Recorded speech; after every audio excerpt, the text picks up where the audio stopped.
Sur les 676 personnes mortes à la suite d'une intervention des forces de l'ordre entre 1977 et 2019, près d'un quart, 149 personnes, sont décédées suite à un contrôle d'identité. En quelques décennies, la doctrine du maintien de l'ordre et l'arsenal policier ont évolué vers toujours plus de fermeté. Dans un contexte d'état d'urgence devenu quasi permanent, policiers et gendarmes s'épuisent entre une injonction de résultats chiffrés et une accumulation de missions.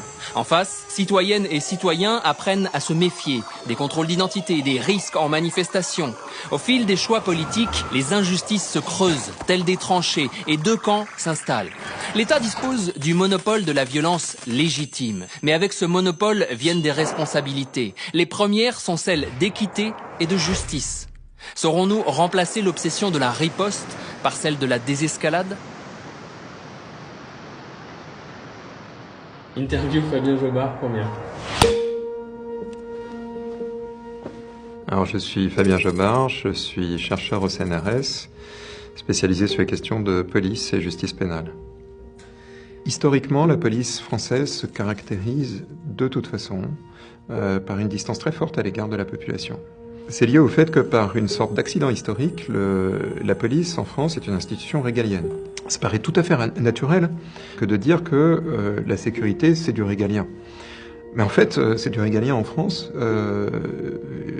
en Angleterre, en Allemagne, aux États-Unis, c'est pas du tout du régalien, c'est du municipal, c'est du local, c'est du régional. Et ça l'était également en France, jusqu'à Vichy.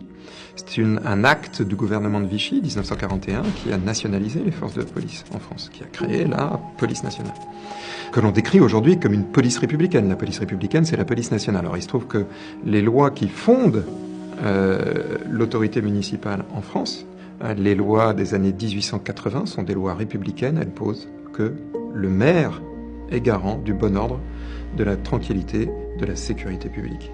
Et c'est le maire qui dirige l'action des forces de police en France. Or, ce mouvement d'étatisation de la police en 1941 sous Vichy, nous en payons encore les conséquences aujourd'hui. Parce que un policier à Toulouse, un policier à Mont-de-Marsan, un policier à Grasse ou un policier dans le 10e arrondissement de Paris, il est redevable in fine d'une direction centrale, qui est la direction centrale de la sécurité publique, rattachée à la direction générale de la police nationale, tout ça sous l'autorité du ministre de l'Intérieur. Ça ne fait aucun sens. Pour la plupart des pays ouest européens qui nous entourent, des démocraties qui nous entourent, il y a une distance structurelle entre la police et la population qui, en plus, aujourd'hui, à l'heure où nous parlons, est aggravée par 1 an et demi d'images de violences policières liées au mouvement des Gilets jaunes, qui succède au printemps 2016 et à la